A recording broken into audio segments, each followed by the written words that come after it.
The Reclamation of Femininity, Undoing Societal Conditioning, and Rediscovering the Sacred Feminine, an audiobook by Rooted in Self-Love. Introduction. When the world taught me to be less woman, I used to wear my toughness like a badge of honor, like stilettos on cracked pavement, painful but empowering. I could walk fast, talk fast, work hard, never ask for help. I had mastered the art of the sharp tongue and the strong exterior. And beneath it all, a tired, tender woman who had long since forgotten softness. Maybe you know her too. My story doesn't begin in a trauma ward or some dramatic crescendo. It began subtly, quietly, in the everyday messages that trickled in like background noise. Don't cry. Don't be too emotional. Don't rely on anyone. Don't be too pretty or too plain. Be desirable but not needy. Strong but not intimidating. Ambitious but polite. Successful but never at the expense of being likable. If that sounds exhausting, it's because it is. I didn't realize the cost of it at first. I thought I was evolving, becoming modern, empowered. Feminism, I was told, was about becoming as good as men, maybe even better. What I didn't realize was that I had started translating that to mean become less woman. I hardened. I hustled. I hid my tenderness because it made me weak, hid my intuitive nudges because they were irrational, hid my longing for beauty, for slowness, for nurturing, for real connection because that was all too sentimental. I told myself that soft was silly, that gentle was naive, that sensitivity was a liability. Spoiler, it wasn't, and I wasn't thriving. I was coping, hiding in plain sight. I didn't lose my femininity all at once. It was stolen in small pieces, sometimes with my consent. When I was praised for being chill instead of voicing my needs. When I silenced myself to keep the peace.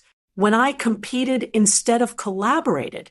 When I apologized for being hormonal, sensitive, or vulnerable, as if those were sins rather than sacred cues from my body and soul.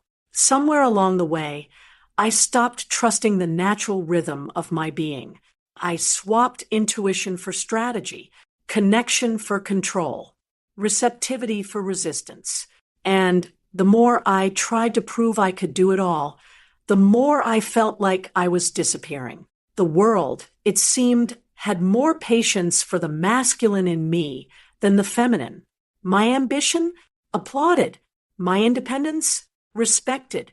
My softness? Overlooked.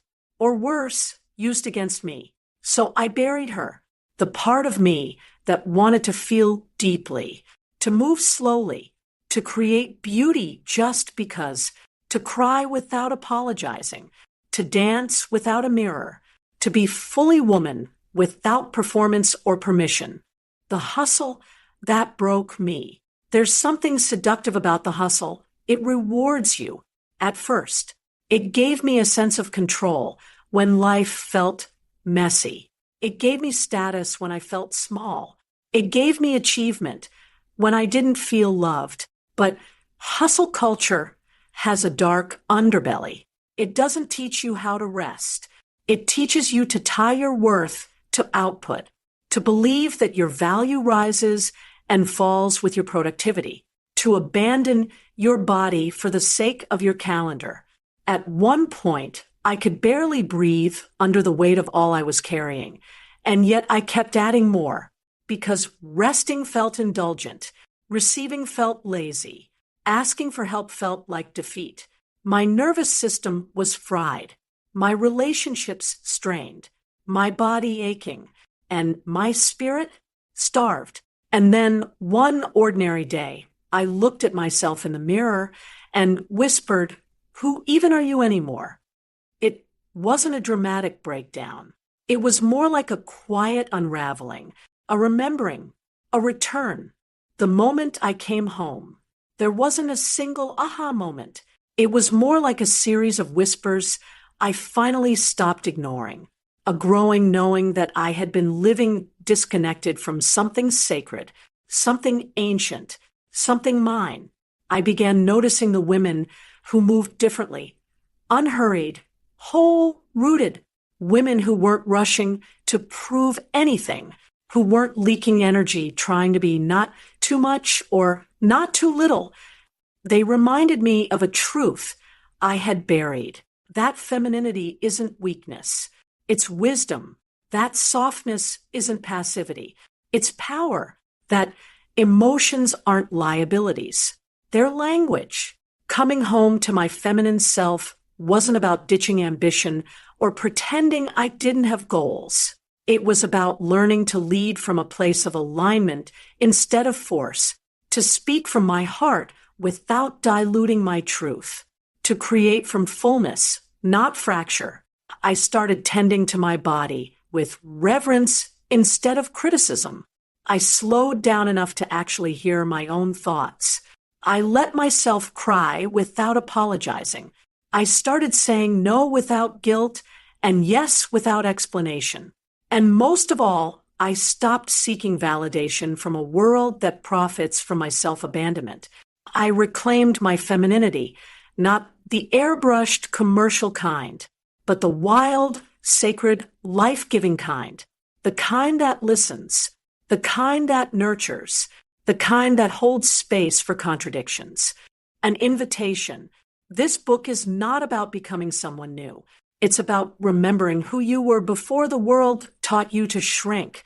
It's for the woman who has been praised for being strong, but secretly longs to be held. For the woman who is tired of dimming her light just to make others comfortable. For the woman who is exhausted from performing productivity and craves permission to just be. It's for you. If you've ever felt like your femininity was something to edit, hide, justify, or outperform. If you've ever suspected that there's more to you than the titles, tasks, and expectations. If you've ever longed to feel whole, let me be clear. This isn't about abandoning the masculine in you. It's about balancing it, integrating, honoring both your fire and your flow. Because the feminine isn't the absence of strength. It's the essence of it. Why this matters now. The world is aching for the feminine, not just in women, but in culture, systems, leadership, and relationships. We need empathy, intuition, rest, slowness, connection, creation.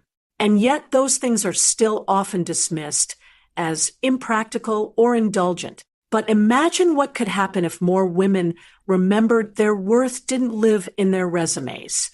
If we stopped apologizing for needing softness, for taking up space, for leading with feeling. Imagine what would shift if we led our lives from the inside out, not from what the world expects, but from what our souls whisper. This book is my offering to that vision. It's part memoir, part mirror, part map. You'll find personal stories, sacred truths, and practical tools. But more than that, I hope you'll find yourself here. The version of you that doesn't need to hustle to be holy, who doesn't need to perform to be powerful. Come home, sister. You've been gone too long. Chapter 1, The Forgotten Power of Being Woman. What comes to mind when you hear the word feminine? Maybe it's lipstick and lace. Maybe it's a soft-spoken voice or someone who knows her place. Maybe it's something to roll your eyes at or something you were taught to outgrow. For some, femininity feels like a cage. For others, a costume. But for most of us, it's a mystery. Here's the truth. Femininity has been misunderstood, misrepresented, and systematically dismissed for centuries. It has been boxed into stereotypes, pretty but passive, soft but subservient, nurturing but never fierce. We've been handed shallow definitions that leave little room for the complexity, depth, and sacredness of what it truly means to be woman. But femininity is not performance. It's not perfection. It's not a list of rules from the 1950s or a checklist from a dating coach on Instagram. At its core, femininity is a way of being, not just looking. It's a rhythm, a frequency, a force, and it's powerful, not weak, just different. In a world built around productivity, speed, and logic, it's easy to see why feminine traits like emotion, intuition, creativity, and flow are labeled as less than. We live in a culture that celebrates doing over being, thinking over feeling, control over surrender. So naturally, the feminine, which thrives in softness, stillness, and spaciousness, has been deemed impractical, or worse, weak. But softness is not weakness. It's strength wrapped in grace. Think about water. It yields, it flows, it takes the shape of whatever it's poured into. And yet over time, it can carve through rock. That is the power of softness. Stillness, too, has been misunderstood. We praise those who keep going, grinding, chasing the next milestone. But the feminine knows that sometimes the most radical thing you can do is pause, to listen, to receive, to wait without rushing the process. And emotions? The world has tried to convince us they're a problem to fix, that to be emotional is to be unstable, dramatic, or too much. But emotions are messengers.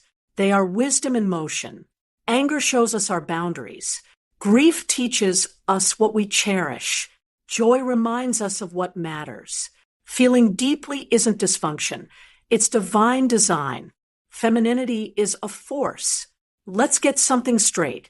Femininity isn't about being passive. It's about being present. It's about moving with life, not against it. It's not submission to others. It's surrender to truth. True femininity is magnetic. It draws in. It creates life in every sense of the word. It's the energy that births art, ideas, healing movements, and yes, people. And it's not just for women. Both masculine and feminine energies exist within all of us, regardless of gender.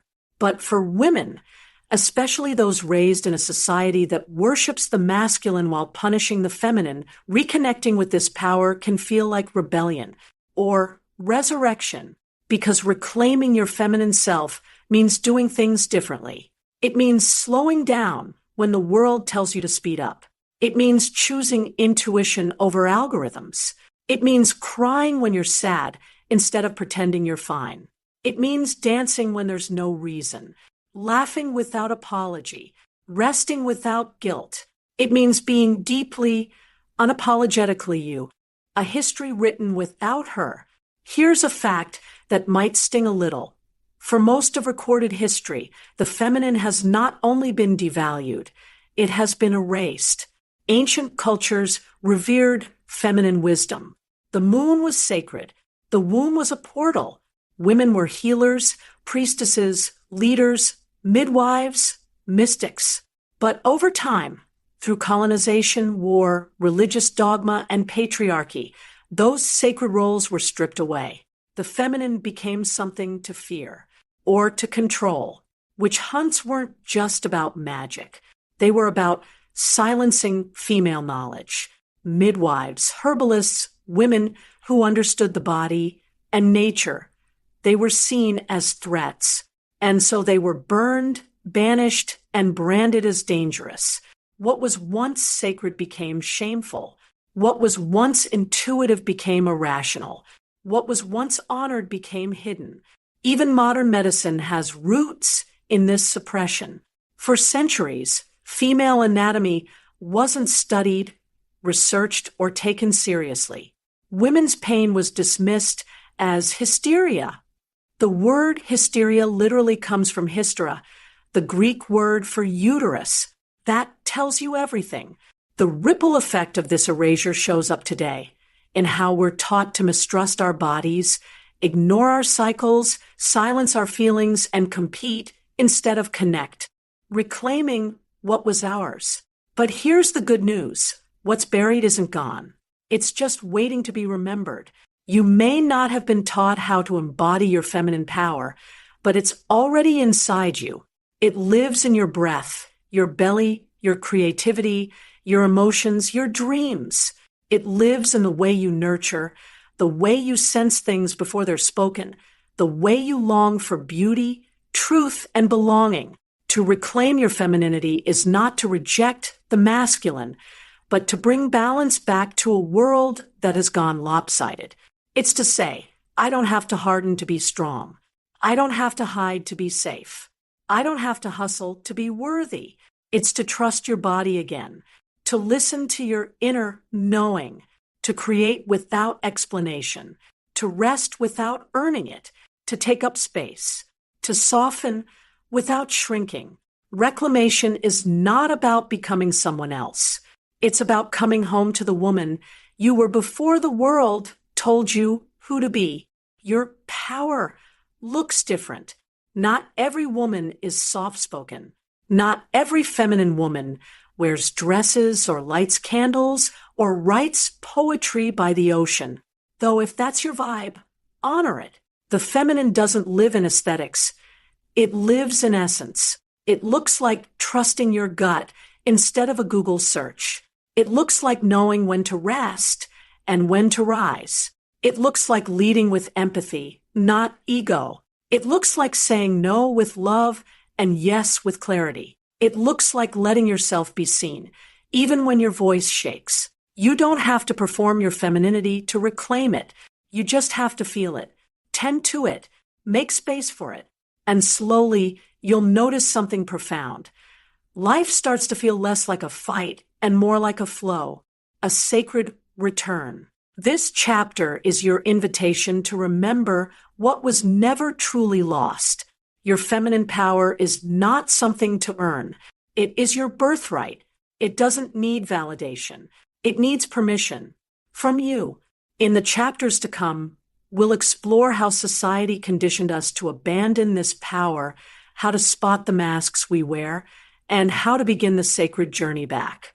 We'll dive into healing, embodiment, and what it looks like to live, lead, and love from the fullness of your womanhood. But for now, breathe. Let this be the moment you stop apologizing for being soft, for feeling deeply, for desiring connection, for not fitting into a system that was never built for your wholeness. You are not too much. You are not too emotional. You are not broken. You are woman, and your power is sacred. Chapter 2, The Masks We Wear to Survive. If you've ever smiled when you wanted to scream, said, I'm fine, while slowly breaking inside, or played it cool when your heart was anything, but you already know what it means to wear a mask. Most of us don't put these masks on consciously. We don't wake up and say, today I will hide who I am in order to survive. But survival has a way of shaping our identities, especially as women. Somewhere between being girls and becoming women, we learned to contort ourselves into roles that felt safer, more acceptable, more lovable, roles that made others more comfortable. We learned how to disappear in plain sight. Let's name them. The good girl. The good girl was probably your first mask. She's polite, agreeable, always smiles for the camera. She's the one who's praised for being so well-behaved, the one who doesn't cause trouble, doesn't question authority, and always says please and thank you, even when someone crosses her boundaries. The good girl learns early that approval is her currency. She exchanges her truth for gold stars. She learns that conflict is dangerous and being liked is safer than being real. So she learns to make herself small, digestible, pleasant, but behind the sweet smile is often a storm of repressed emotions. Anger she's not allowed to feel, needs she's not allowed to name, and eventually a deep exhaustion from trying to please everyone but herself. The strong woman. Then there's the strong woman. She is powerful, capable, efficient. She takes pride in doing it all, and doing it alone. She doesn't cry in public. She doesn't ask for help. Vulnerability? That's for people who don't know how to cope. The strong woman is often born from pain. Maybe she had to grow up too fast. Maybe she learned that no one was coming to save her. so she became her own savior. Her strength is real and admirable, but sometimes it's a cage, because when strength becomes armor, softness feels like weakness. And that armor, though it keeps danger out, also keeps love out. The strong woman gets things done, but she often does so in isolation. Her heart longs to be held, but she's built a fortress so solid that even she forgets how to knock on her own door. The cool girl is chill. She doesn't do drama. She laughs at crude jokes, never gets jealous, and always goes with the flow. She eats burgers on dates, watches sports, and is never too emotional. She was built to be palatable, especially to men. She doesn't take up space with her needs. She's low maintenance, fun, and not like other girls. Yikes. But underneath the cool girl mask is often a woman terrified of rejection. She hides her true self behind humor or nonchalance, fearing that if she shows her real desires, her depth, her dreams, her disappointment, she'll be deemed too much. The cool girl is praised for being easy. But ease, in this case, is just emotional erasure dressed up as desirability. The independent woman. And then there's the crown jewel of modern masks, the independent woman. She's successful. She's driven. She makes her own money, opens her own doors, and builds her own empire. She's what the world calls empowered, except sometimes she's exhausted. This mask is tricky because independence can be healthy. It's a beautiful thing to know your worth, to build a life that isn't dependent on someone else's validation. But when independence becomes isolation, when it stems from distrust rather than wholeness, it can turn into what I call independent woman syndrome. That's when you stop receiving. You overcompensate. You wear productivity like a second skin. You confuse self-protection with self-respect. You do it all yourself because letting someone else in feels too risky. The independent woman may look like she has it all together, but often she's silently screaming for someone to remind her that she doesn't have to be everything every day to everyone. How survival shaped our femininity. All of these masks are born from brilliant survival. They were never random. They were our best attempts to stay safe, loved, included. If you learned that your needs caused conflict, you became agreeable. If you learned that crying made people uncomfortable, you became stoic. If you learned that softness got exploited, you hardened. If you learned that asking for help was met with shame, you became hyper-independent. You did what you had to do. And that deserves compassion, not judgment. But here's the thing. Survival is not the same as living. Masks protect, but they also disconnect. They disconnect us from our bodies, our truth, our pleasure, our people. And most painfully, they disconnect us from ourselves. So if you're reading this and realizing you've been wearing a mask or 3, I want you to know you're not broken. You're human. And there's a way back to your real face. The one that doesn't need to be liked to feel worthy. The one that doesn't need to overperform to feel valuable. The one that already knows, I am enough, even when I'm not everything to everyone. Peeling back the armor, taking off these masks isn't always dramatic.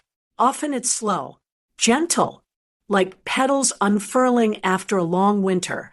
It looks like saying no without over-explaining. It looks like letting someone carry the groceries when your arms are tired. It looks like crying when something hurts and not apologizing for the tears.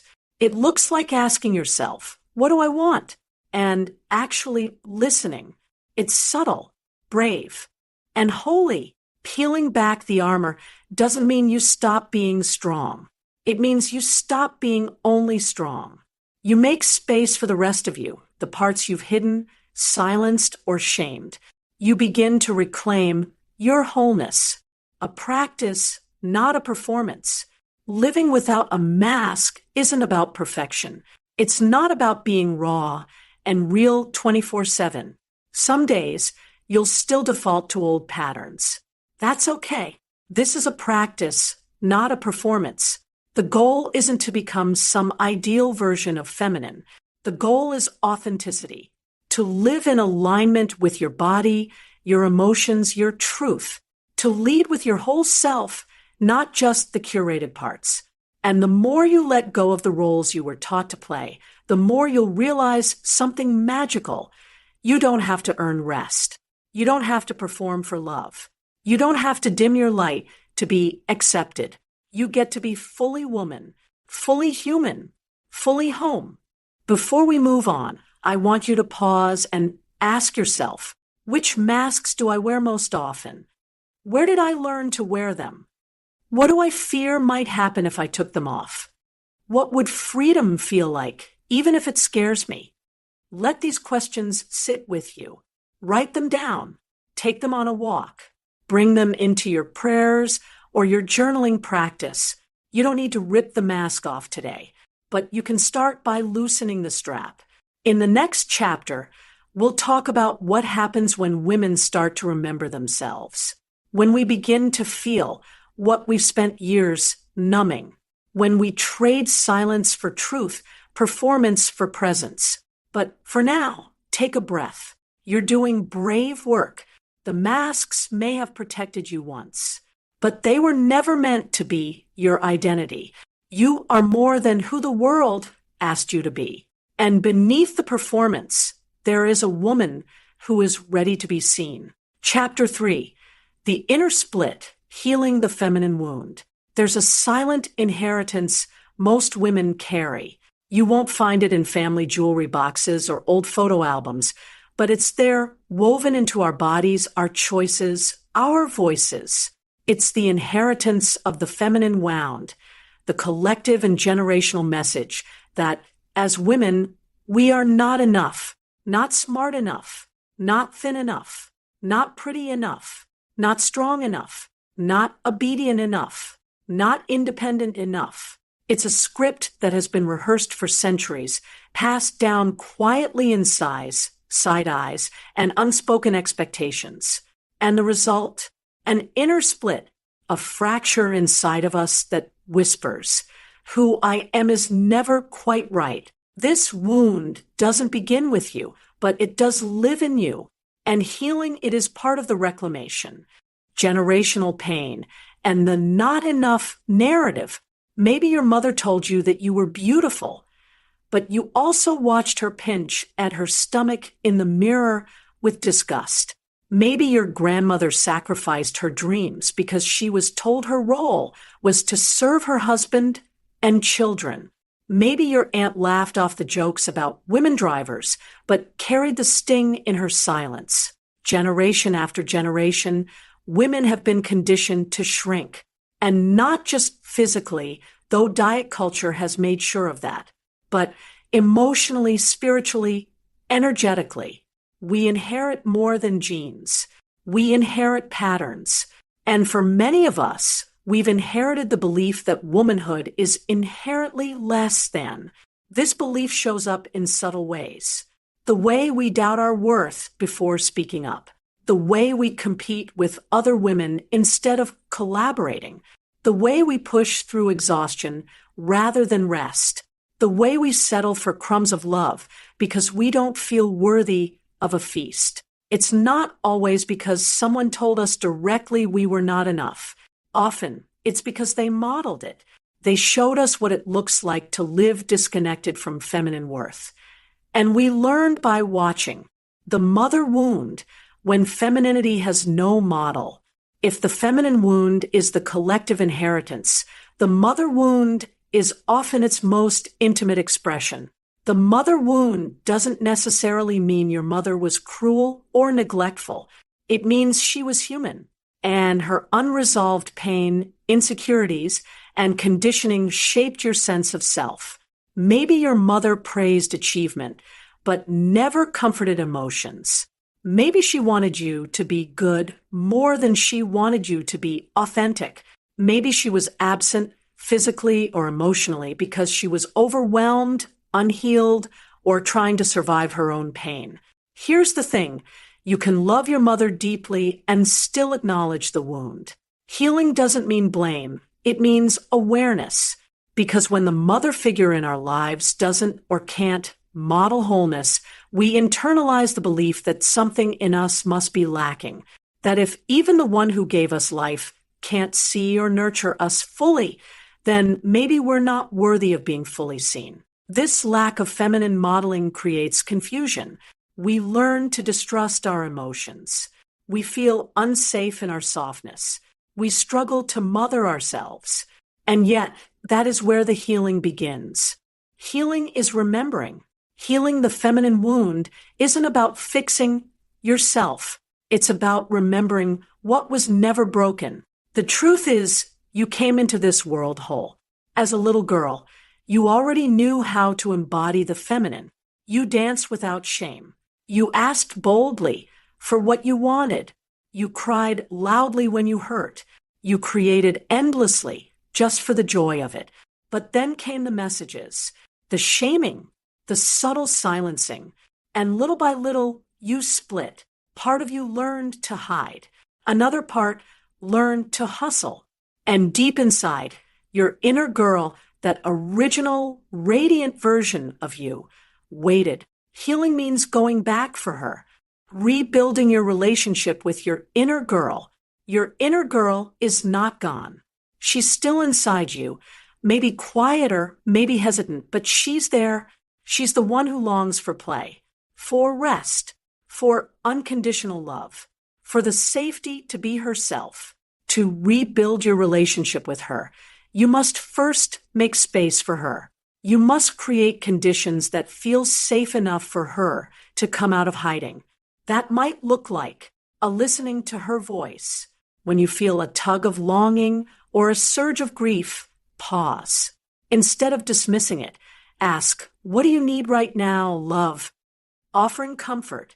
When she feels afraid, don't shame her. Offer soothing words you needed as a child. It's okay to feel.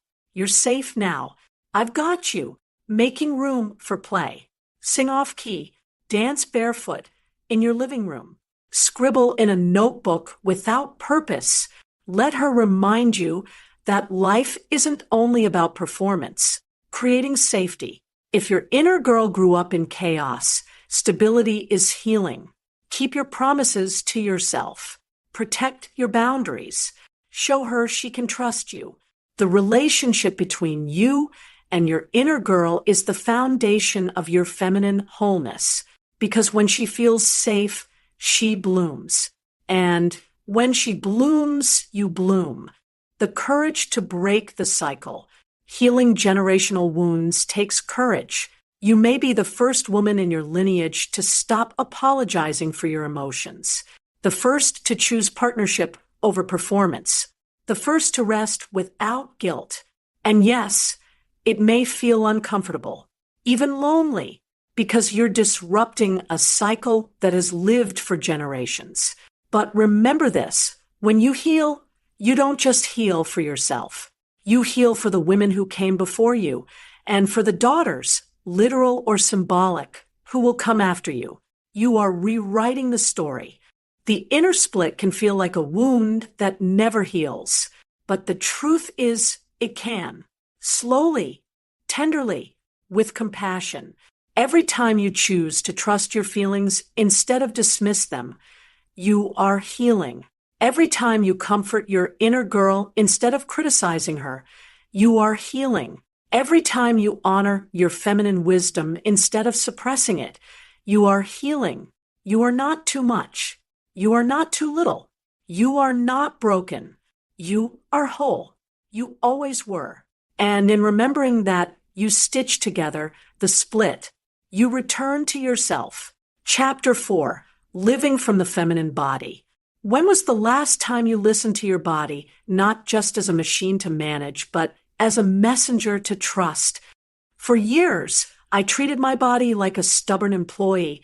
I gave her deadlines, ignored her complaints, silenced her signals with caffeine, numbed her exhaustion with productivity, and shamed her whenever she didn't look or perform the way I thought she should. Sound familiar? Most women live this way. We learn early on that our bodies are projects, not partners. We're taught to evaluate them. Too big, too small, too much, too little, but rarely to inhabit them. And yet, the feminine body is more than flesh and bone. It is a compass, a guide, a sacred home. When we lose connection with our bodies, we lose connection with the very essence of our femininity. But when we return, when we relearn how to listen and live from the body, something magical happens.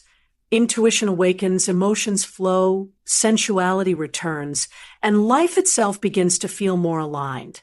This chapter is about that return, reconnecting with your body, intuition, and sensuality. Your body is always speaking. The trouble is, most of us have been conditioned to tune her out. We pop painkillers instead of asking why our head aches. We push through exhaustion instead of honoring our need for rest. We count calories instead of noticing hunger cues. We criticize our thighs instead of thanking them for carrying us. But the feminine lives in the body. She whispers through sensation, nudges through intuition, and awakens through pleasure. To reconnect with her, you have to slow down enough to listen. This doesn't mean becoming obsessed with clean living or creating yet another list of rules. It means building a relationship. Intuition lives in your gut.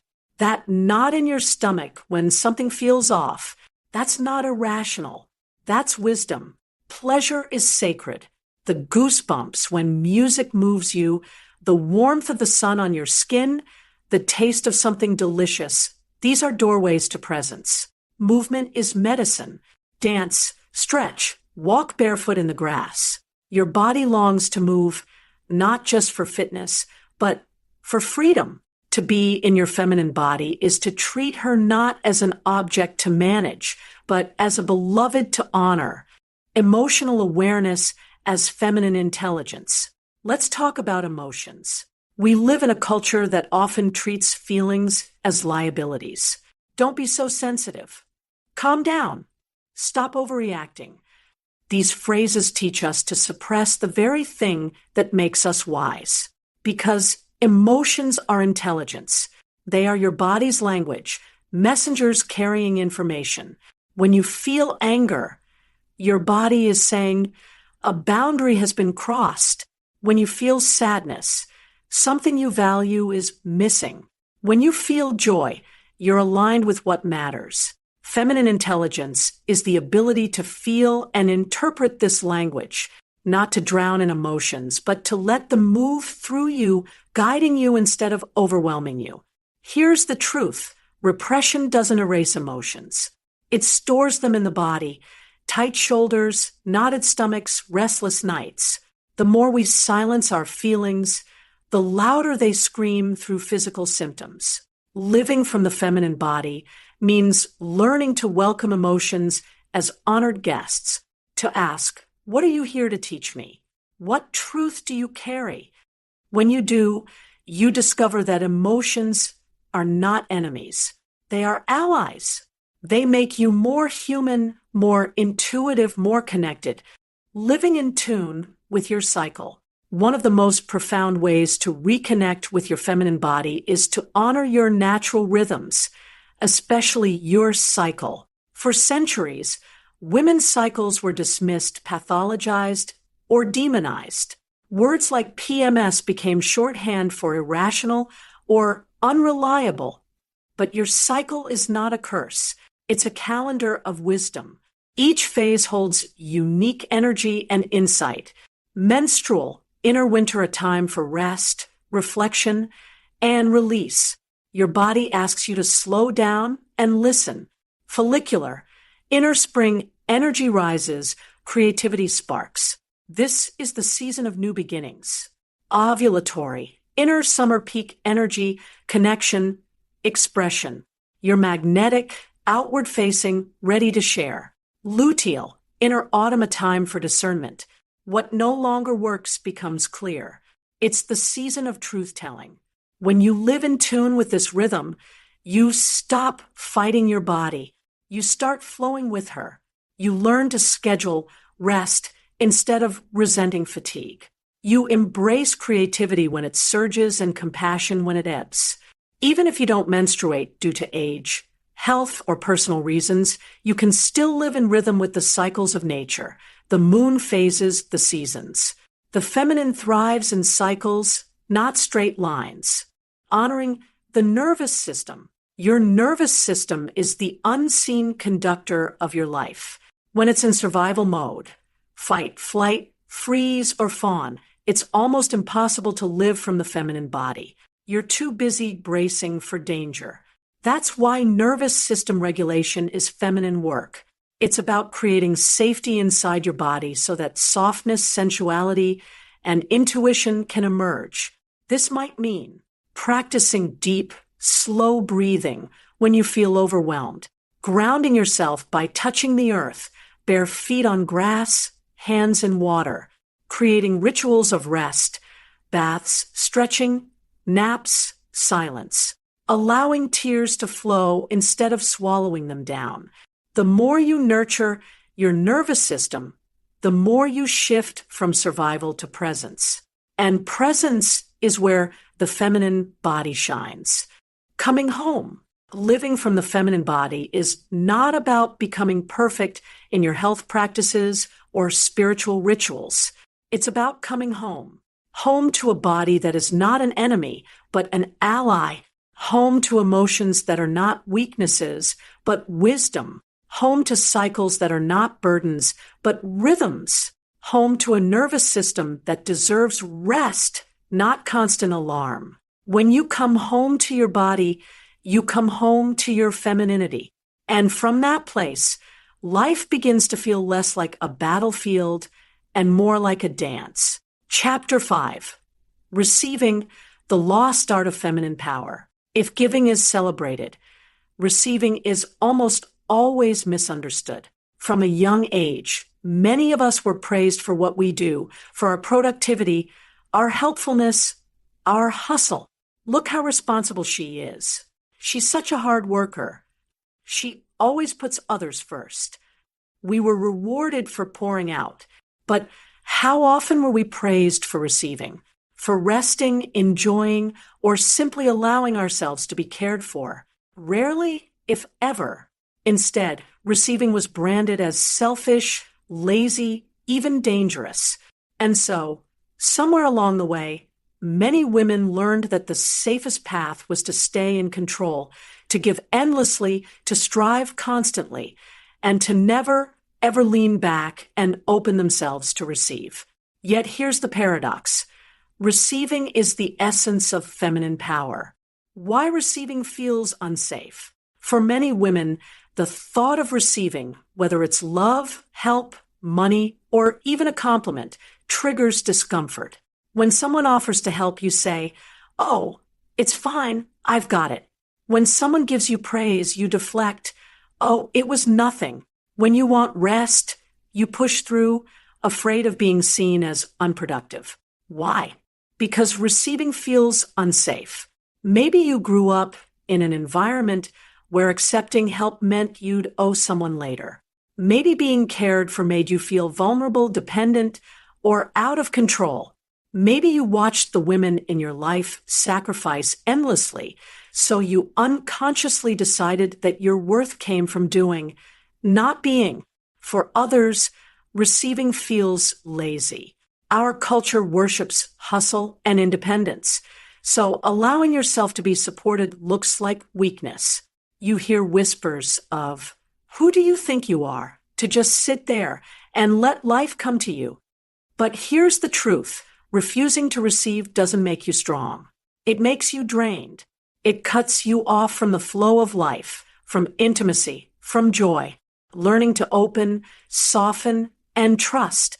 Receiving is not passive, it's active trust. It requires courage. It asks you to soften where you've hardened, to let go where you've clung, to trust where you've controlled. So how do you practice it? Start small. The next time someone gives you a compliment, don't brush it off. Just smile and say, "Thank you." Let it land. Allow help. When someone offers to carry a bag, open a door, or cook you a meal, resist the urge to say no. Say yes. Let your body feel what it's like to be supported. Practice rest. Schedule time to do nothing. And remind yourself that rest is productive for the soul. Surrender control. Notice where you micromanage life. What happens if you release your grip, even a little, and trust that things can unfold without your constant managing? Receiving doesn't mean you stop giving. It means you let energy flow both ways. It means you understand that you, too, are worthy of care, ease, and abundance. Feminine leadership through magnetism, not force. The old model of leadership is forceful. It's about pushing, chasing, proving, and controlling. But feminine leadership works differently. It doesn't demand, it attracts. It doesn't dominate, it magnetizes. Think of a flower. It doesn't chase the bees. It doesn't hustle to prove its worth. It simply blooms fully and unapologetically, and the bees come. That is magnetism. Feminine leadership isn't about doing more. It's about being more. More present, more authentic, more open. From that place, opportunities, people, and resources naturally gravitate toward you. When you embody receptive power, you give others permission to rest, to soften, to exhale too. That is leadership, not by control, but by example.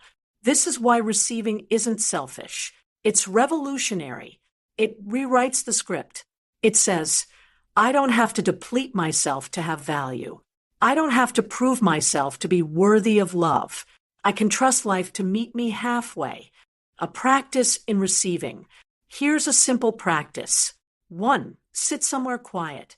2, place one hand on your heart, one on your belly. 3, breathe deeply, slowly, until you feel present. 4, whisper to yourself, I am open to receive. I am safe to receive. I am worthy to receive. 5, imagine someone offering you a gift, and instead of deflecting, you open your hands and say yes. Notice what arises, discomfort, resistance, or perhaps relief. This practice is about retraining your nervous system to feel safe in openness. Coming back to the flow. The feminine is not about constant output. She's about flow. Waves that come in, waves that go out. Giving and receiving, rising and resting. When you reclaim your capacity to receive, you restore balance. You stop running on fumes. You stop believing you must do everything alone. You allow love, abundance, and life itself to flow towards you. And slowly you'll realize receiving is not weakness. It's power. It's not laziness. It's alignment. It's not selfish. It's sacred. Because when you learn to receive fully, you don't just nourish yourself. You become a wellspring that nourishes the world. Chapter 6, Boundaries are feminine too. For a long time, I believed that being feminine meant being endlessly accommodating, saying yes to everyone, absorbing every emotion in the room, giving without limit. I thought softness equaled submission, that kindness meant self-sacrifice, that being a good woman meant swallowing my needs to keep the peace. But here's the truth. Boundaries are feminine too. Softness without boundaries isn't softness. It's collapse. Compassion without boundaries isn't compassion. It's martyrdom. And love without boundaries isn't love. It's self-erasure. A woman rooted in her feminine power knows how to open her heart and how to protect it. She knows how to say yes, but she also knows how to say no, with grace, with firmness, with love.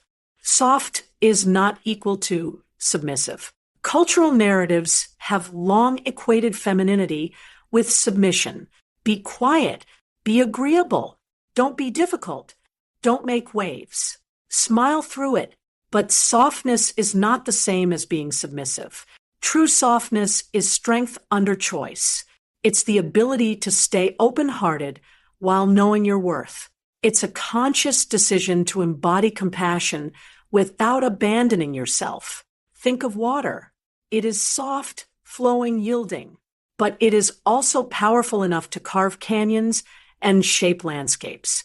That's what feminine boundaries are like, fluid, alive, and strong enough to create form. When you live without boundaries, you give away your power.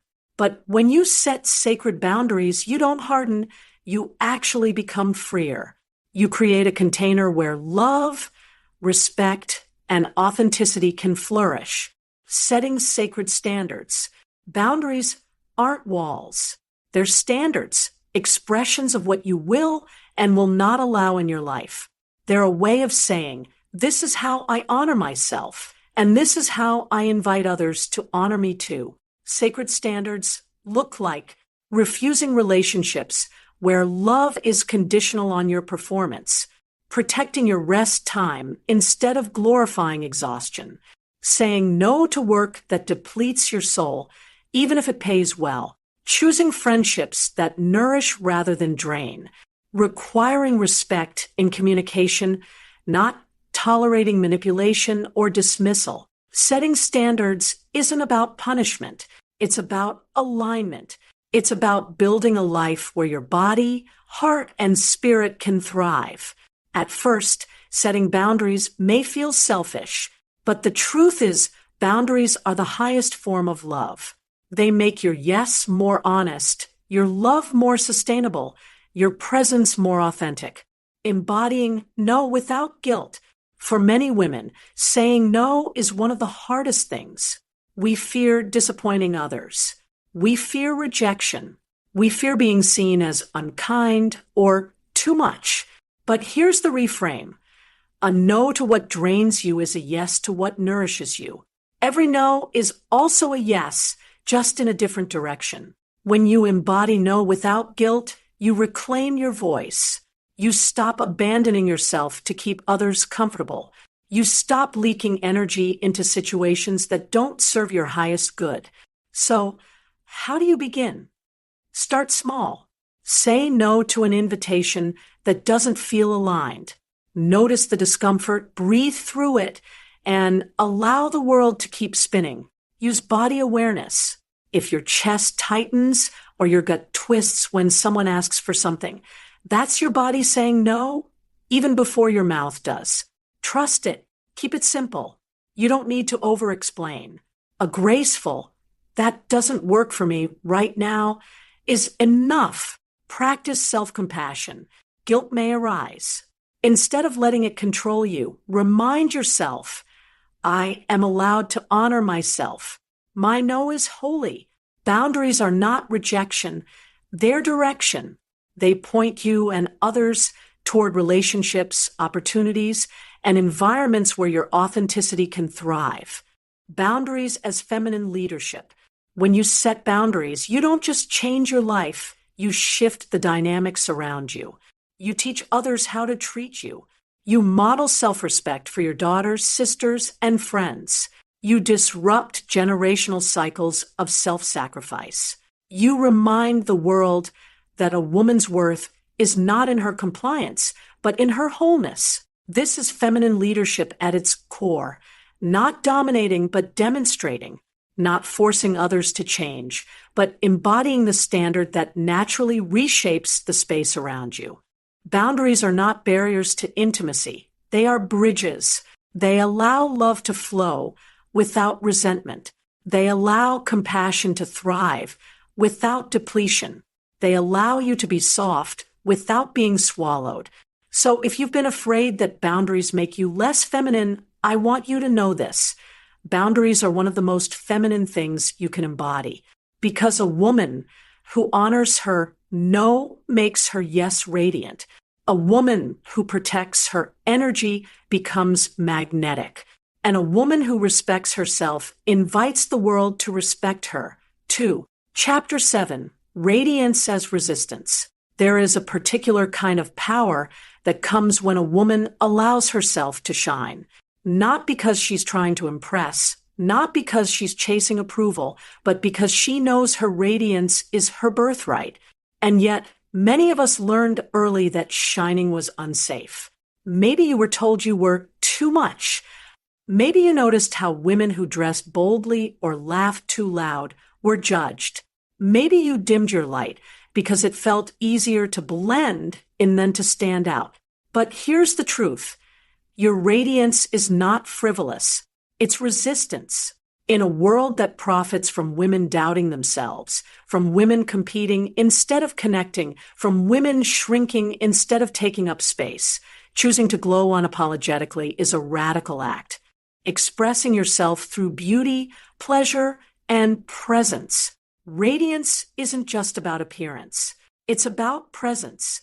It's the light in your eyes when you're truly alive. It's the warmth in your laughter when you let joy spill over. It's the glow in your skin when you're rested and nourished. It's the way you move when you trust your body. Beauty, in this sense, is not a standard to meet, but an energy to embody. It's not about fitting into someone else's definition. It's about expressing your own essence. That might look like red lipstick and heels, or bare feet and wild hair. It might be flowers in your home, or silk sheets, or the quiet beauty of sipping tea slowly. Radiance is not performance. It's embodiment. And here's the key. When you allow yourself to experience pleasure, to live in presence, to delight in beauty, you naturally radiate. You don't have to force it. You just have to allow it. The politics of adornment and why it matters. Adornment has always been political. For centuries, women's clothing, makeup, and bodies have been policed. Too much, too little, too revealing, too plain. From corsets to modesty laws, from beauty standards to workplace dress codes, there's always been a system dictating how women should present themselves. And yet, women have always resisted through adornment too. Think of the suffragettes in their white dresses. Think of women in enslaved communities who braided maps and messages into their hair. Think of Black women who wore their natural hair as an act of defiance against colonial standards of beauty. Adornment, when chosen freely, is not vanity, it's sovereignty. It's declaring, I decide how I will be seen. I choose how I will embody my essence. So yes, painting your nails, wearing your grandmother's earrings, wrapping your hair in a scarf you love, it all matters because it says, I will not erase myself to be palatable. I will show up as me, showing up unapologetically in your feminine essence. Radiance is not about perfection. It's about unapologetic presence. It's walking into a room without shrinking your laughter. It's wearing the dress you love without explaining why. It's speaking your truth without cushioning it to make others comfortable. It's letting yourself be fully alive. Pleasure, grief, joy, anger. All of it. This kind of radiance unsettles the systems that thrive on female self-doubt. It challenges the narratives that tell us to be small, silent, or subdued. It shifts the energy in rooms, relationships, and even communities. When a woman embodies her radiance, she reminds others what's possible.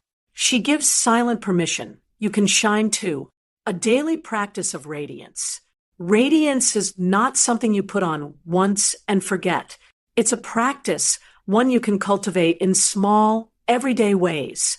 Ask yourself each morning, what would make me feel alive today? Wear it, do it, embody it. Curate beauty around you. Flowers, art, candles. Create a world that reflects your essence. Savor pleasure. Drink your coffee slowly. Dance in your kitchen. Stretch in the sunlight. Be present. Radiance fades when we rush. It blooms when we notice. Affirm your light. Whisper to yourself, I am allowed to shine. My radiance is holy. Radiance as feminine leadership. A radiant woman is magnetic. She doesn't coerce. She inspires. She doesn't dominate. She illuminates. She doesn't need to demand attention. She attracts it naturally. This is why radiance is more than self-care. It's world care. When women embody their light, they shift the culture. They remind others of joy, of beauty, of what it means to live fully. So no, your radiance is not frivolous. It's necessary. It's sacred. It's resistance against a world that profits from your dimming. To shine in your feminine essence is to reclaim what has always been yours. It's to declare, I am not here to be invisible. I am here to be fully alive. Your radiance is your gift. Your glow is your rebellion. Your beauty, your pleasure, your presence, they matter. So let this be your reminder. You do not have to apologize for shining. The world needs your light. Chapter 8, Rebuilding Sisterhood and Sacred Circles. For too long, women have been taught to see each other as rivals. We've been conditioned to compare, compete, and distrust. She's prettier. She's thinner. She's more successful. She has what I don't. This narrative of comparison has fractured sisterhood, leaving us isolated. Many of us grew up hearing warnings like, don't trust women, they're catty. Or we watched friendships fall apart over envy, betrayal, or silence. And slowly, we learned to armor up, not just against men or the world, but against each other. But here's the truth. The feminine was never meant to thrive in isolation. For thousands of years, women lived, worked, and healed in circles. They birthed children together, cooked together, mourned together, celebrated together. The feminine village was the heart of community, and reclaiming that village, rebuilding sisterhood, is not only personal healing, but cultural repair. From comparison to connection. Comparison is one of the deepest wounds between women. We've been taught that there is only room for one of us at the table. Only one can be the most beautiful.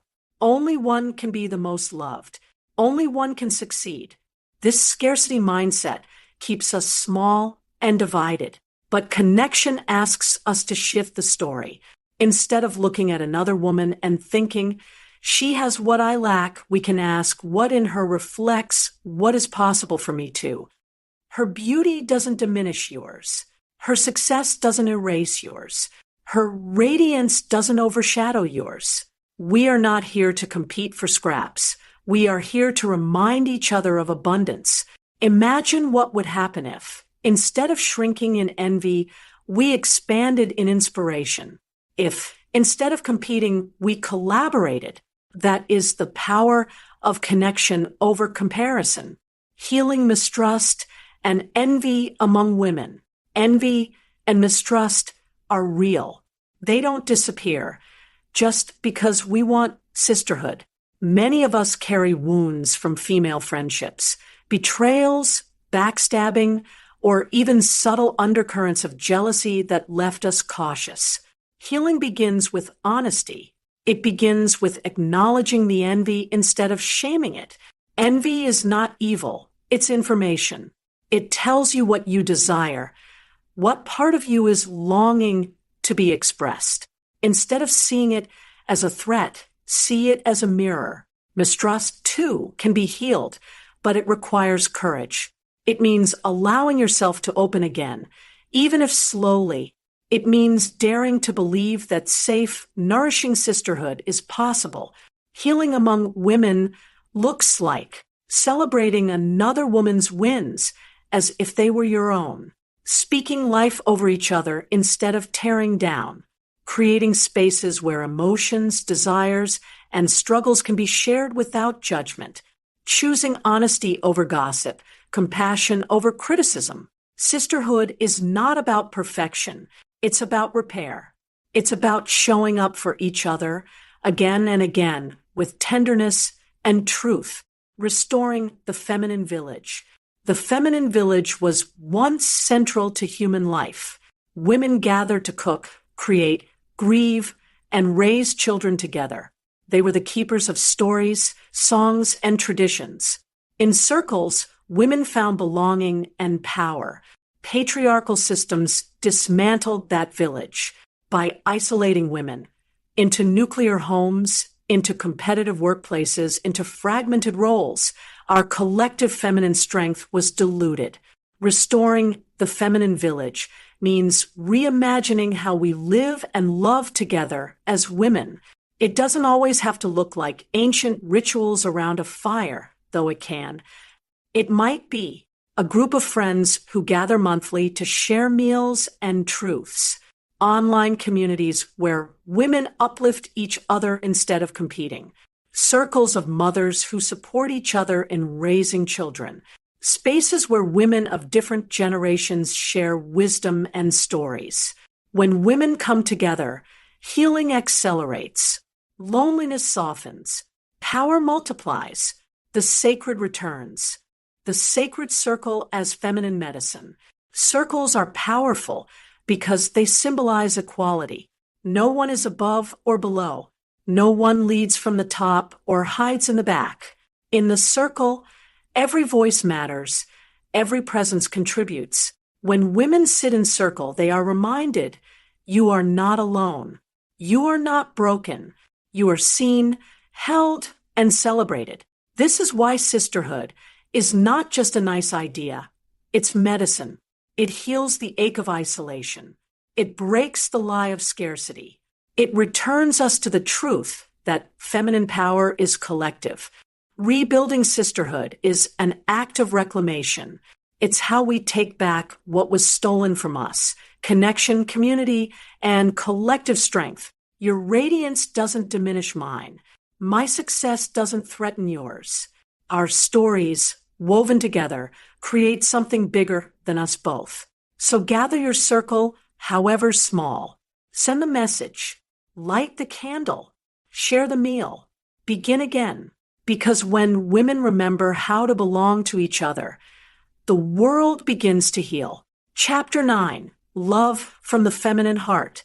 Love is perhaps the most natural expression of the feminine, and the one that feels the most dangerous.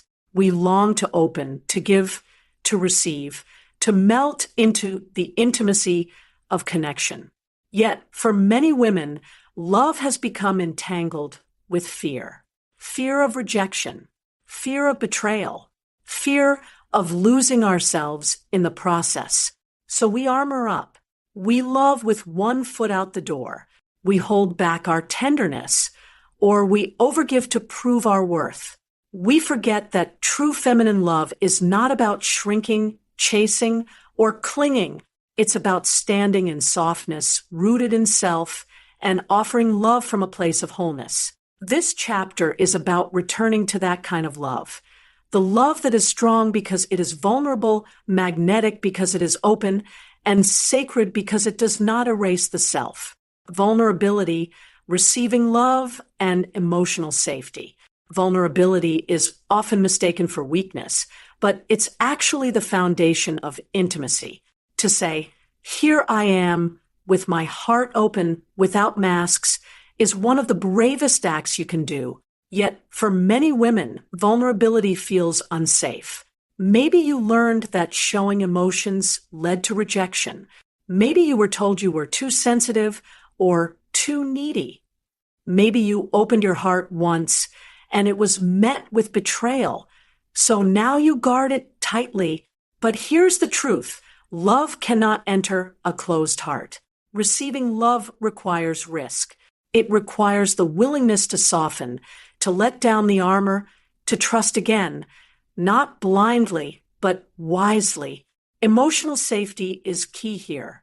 It doesn't mean finding a perfect partner who never hurts you. That's impossible. It means building relationships where honesty, respect, and repair are possible. It means you can show up with your full heart without fear of being punished for it. And it means recognizing that your worthiness of love isn't dependent on how much you give. It's inherent. Feminine communication in relationships.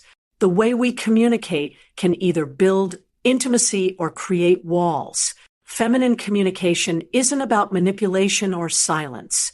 It's about truth spoken with heart. Too often, women are taught to either suppress their needs or express them in explosive ways after too much buildup. But feminine communication is different. It is clear, naming what you feel and what you need without apology, compassionate, speaking from your heart instead of accusation, courageous, risking honesty even when it feels vulnerable, receptive, listening deeply, not just to respond, but to understand. For example, instead of saying, "You never listen to me," feminine communication sounds like, "When I don't feel heard, I feel invisible. What I need is presence when I'm sharing." This kind of communication is magnetic. It invites intimacy instead of defensiveness. It allows relationships to deepen instead of dissolve under silence or blame. Loving without losing yourself. One of the greatest challenges for women is how to love without dissolving into the other person.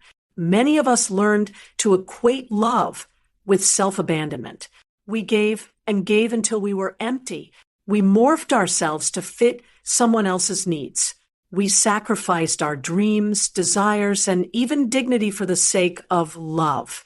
But love is not about erasing yourself. True love, love from the feminine heart, flows because you are rooted in yourself. To love without losing yourself means maintaining your identity. You are whole, even in connection, honoring your desires. Love is not about shrinking your dreams to fit someone else's comfort, holding your boundaries. A healthy no makes space for an honest yes. Practicing reciprocity. Love is a dance of giving and receiving, not endless sacrifice. When you stay anchored in yourself, your love becomes deeper, not diluted. You can open fully, knowing you won't vanish in the process. A practice for the feminine heart. Here's a simple practice to bring you back to love without losing yourself. 1. Sit quietly and place your hands over your heart. 2. Breathe slowly until you feel your heartbeat. 3. Whisper to yourself, "I am safe to love. I am safe to receive love. I can love without abandoning myself." 4. Imagine your heart as a radiant flame. With each breath, see it expand, filling you first, then extending outward. This is love from the feminine heart, overflowing, not depleting. Love is not meant to be a battlefield. It is meant to be a sanctuary. But that sanctuary begins inside you. When you cultivate vulnerability as strength, when you communicate with compassion and clarity, when you remain rooted in yourself, you discover that love can be both tender and strong. Your heart is not weak for desiring love. It is wise. It knows that intimacy is part of the feminine essence. And when you love from your feminine heart, you don't lose yourself. You find yourself more deeply. Chapter 10. Becoming Her, a life rooted in the sacred feminine. There comes a moment when all the threads of your journey begin to weave together, when the practices, the healing, the remembering, and the reclaiming gather into a single truth. You were always her, the radiant, intuitive, soft yet strong woman you've been seeking. She was never missing. She was never broken. She was simply buried, under conditioning, under hustle, under shame, under generations of silence. This chapter is about becoming her again, not by adding more layers, but by peeling them away, not by striving harder, but by softening into what's already within you. Becoming her is not a performance. It's a return, creating a life that honors your softness, cycles, and truth. A life rooted in the feminine is not one that looks a certain way from the outside. It's one that feels aligned from the inside. It's a life that honors your softness, your rhythms, your truth. Softness doesn't mean weakness. It means moving through the world with compassion, grace, and receptivity, even in the face of hardness. Cycles means honoring the natural ebb and flow of your body, your energy, and the seasons of your life. It means rejecting the culture of constant output and remembering that rest, play, and renewal are as sacred as achievement. Truth means living in integrity with who you really are, not who you were told to be, not who the world prefers you to be, but who you are when you are most alive. This doesn't require uprooting your whole life overnight. It begins with small, consistent choices that honor your essence, choosing ease over constant hustle, choosing honesty over people-pleasing, choosing presence over distraction, choosing self-trust over external validation, daily feminine rituals and lifestyle shifts. Becoming her is supported by rhythm and ritual. These don't have to be elaborate or mystical. They're simply practices that anchor you in your body, your intuition, and your essence. Some examples: morning check-in. Before reaching for your phone, place your hand on your heart and ask, "What do I need today?" Cycle awareness. Track your menstrual or energetic cycle. Align your work, rest, and play with your body's natural rhythms. Sacred adornment.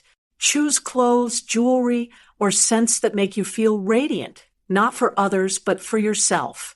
Pleasure breaks. Pause in your day to stretch, savor a piece of fruit, or simply breathe deeply. Pleasure is nourishment, not indulgence. Evening release. Journal. Take a warm bath, or breathe out the day's heaviness before bed. Let yourself be renewed. These rituals are not chores. They are invitations. They remind you daily that you are a living temple, not a machine, becoming the woman you were before the world told you to shrink.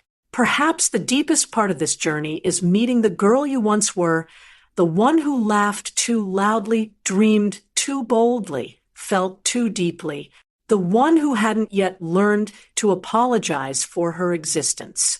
She is still within you, waiting for permission to breathe again. Becoming her is about peeling back the masks.